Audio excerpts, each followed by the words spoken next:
見ちゃいけないもの見たと思って、なんか丸いものが見える。うわーってブワーッと走ってバーって家帰って布団かぶって、うわやべもみちった、これまずいって。夕闇非常階段ユービットです。LINE募集中。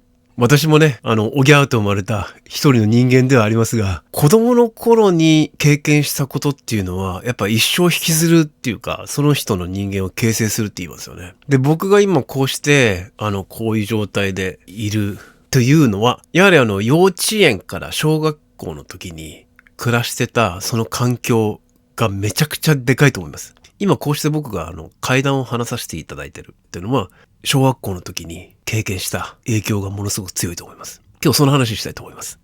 夕闇。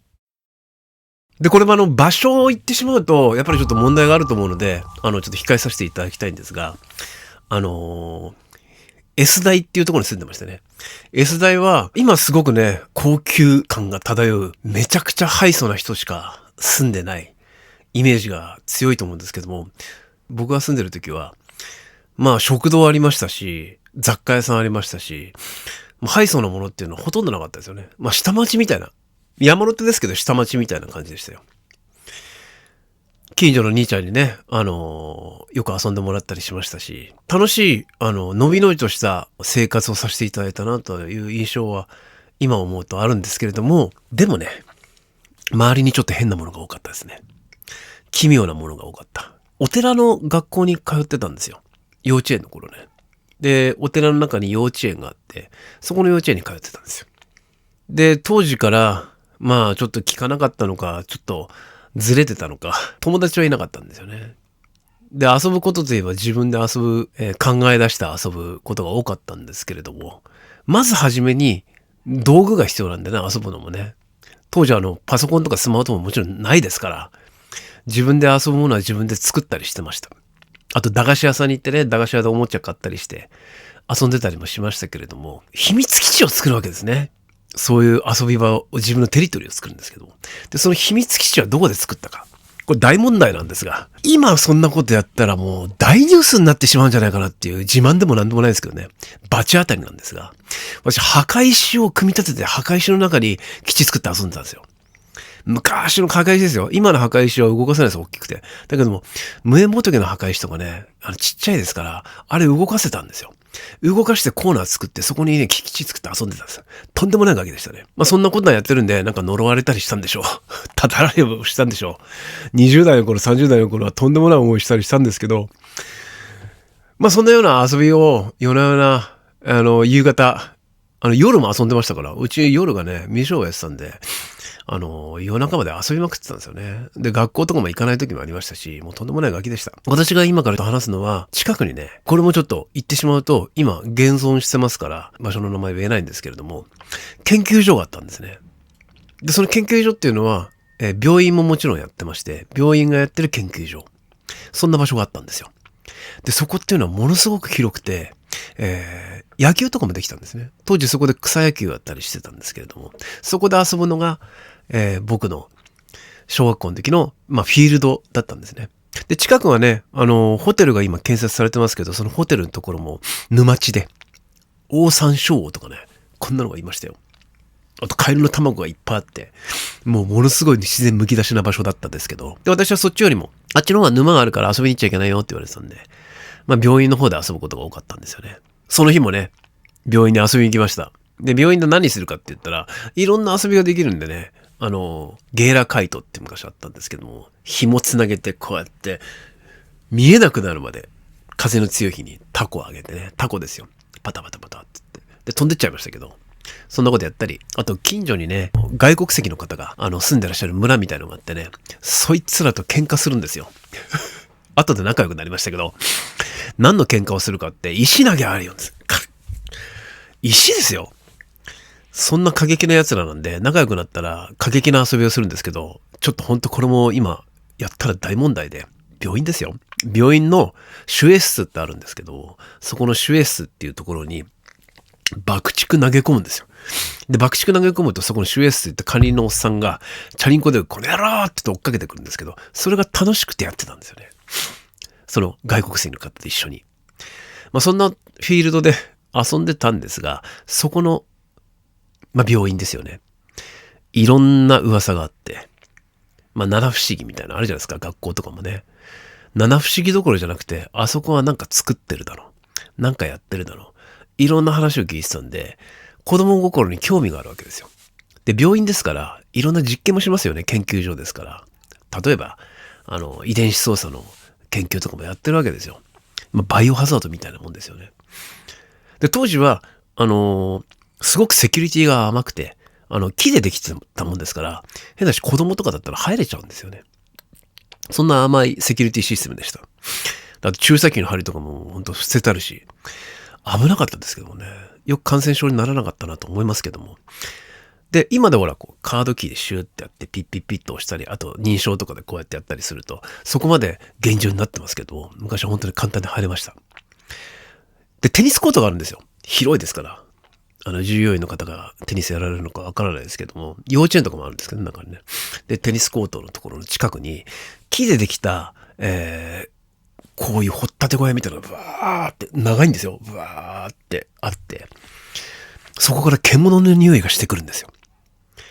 で、その真ん前に注射針とかが廃棄物で産業廃棄物が置いてあるので、とんでもない匂いがしてたんですよね。で、どうやら噂によるとそこが怪しいっていうんで、僕、行ったんですよ。夜になってからね。夕方から夜になってから。それを目的に。で、その日も行って、匂いのきついところ、草むらぼうぼう生えてるんですよ。で、2階建ての木造の家屋が、うわーって横並びの家屋が、長屋みたいなもんですけどもね。そこに、扉があって、その扉っていうのは、網戸になってるんですけども、網戸を開けるとさらに扉になってるんですよ。よくアメリカのね、海外の、家で木造住宅が出てくるじゃないですか。ああいう感じですよ。で、それがあって、こっちにもちっちゃいドアがあるんですけども、いわゆる窓ですよね。入るところと窓があるんですけど、さすがにそこ入りはしなくて、窓のところがちょっと開いてたんですよ。で、そこから見てやろうと思って、開けて、で、こっちも、だけど、真っ暗で何も見えない。もちろん。でも、すごい匂いがする。獣のような。なんだかもう、糞尿、産業廃棄物全部入り混じった、とんでもない、もわーっとしてる匂いがする。で、それをね、臭いなーと思いながら、そうきつくなるんですよ。そっち開けるとね、ブワーってくる。で、これ何も見えないんだけど、こうやってやると、少しずつ、なんか見えてきますよね。明かりが。目が慣れてきて。で、ふわーって見えてきて、なんか丸いものが見える。で、なんか声がするんだ。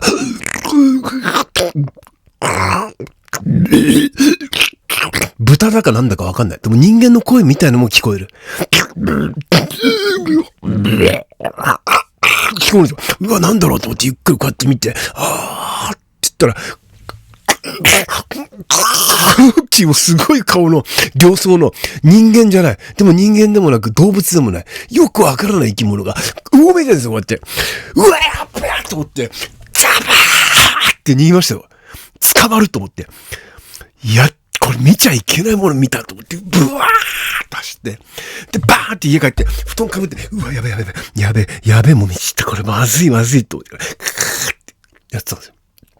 で、その時にもうすぐに遅かったですよ、夜のね。で、親が帰ってきて、あんたどうしたのって言って、いや、何も見てない、僕は何も見てませんとか言って、ガーって、おかしな子だね、この子は、って言われて。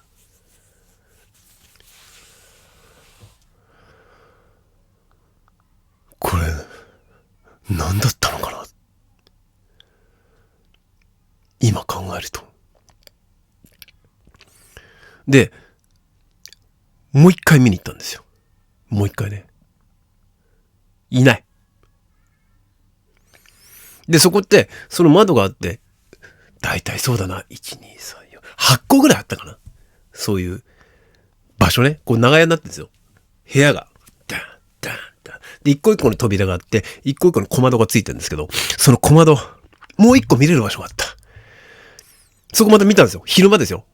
さって見れました。したら、半分、胴体がない馬が、こうやって吊るされてた。で、人工の心臓がプックンってなってた。うわっと思って。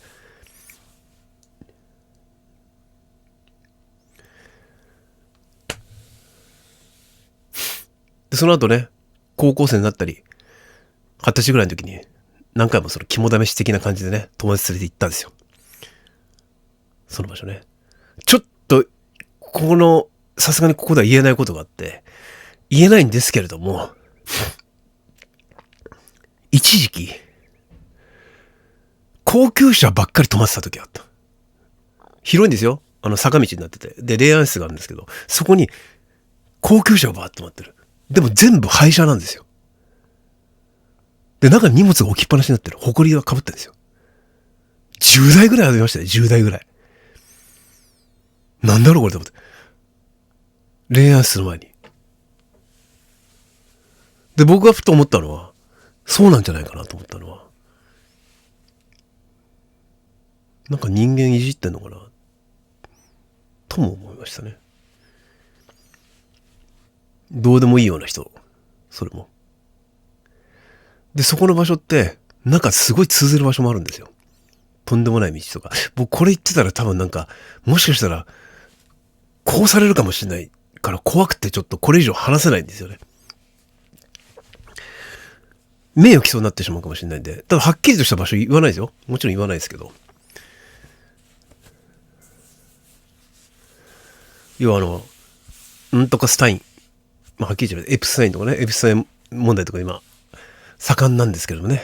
この今、年代で。いろいろ出てきてますけど、なんかそういった圧力とか、隠蔽とか、そういった匂いが漂う。とか否めない。とか絶対やってると思います。僕は子供の頃、セキュリティがまだ甘い時に、そういう見てはいけないもの、はっきりと見た。耳に、はっきりと、その獣のようなうめき声を聞いた。それは事実です。これもね、記録として、こうやって残していきたいなと、思ってます。まだ、きっと、やってると思います。でも、何言われても大体、今ね、たくさんそういうの映画も出ましたし、アメリカではね、宇宙人情報公開しますって言ってますよね。エプスタイン情報も公開したじゃないですか。で、宇宙人はいるよ。オバマさんが、いるよって。いるんかいみたいな。でも、変な話みんな、まあ言ってもおかしくないんじゃないぐらい思ってんじゃないかな。俺もそうなんですよ。まあいたとしてもなんかそういう、はっきりとしたこういう、こんなグレーみたいなんじゃなくて、なんか宇宙人的な宇宙の生物があるのかなとか、そんくらいしか思ってないのかもしれないですけど、まあいることはいいんじゃないのみたいな。何があっても不思議じゃないっていうこの世じゃないですか、今。変な話、遺伝子操作された生き物なんて絶対作ってますし、人間も実験材料にされてますし、我々の想像、理解、はるかに超えた何かの研究とか行われていることは確かです。っていう話でした。皆さんもそのターゲットにならないように気をつけてくださいね。俺も気をつけます。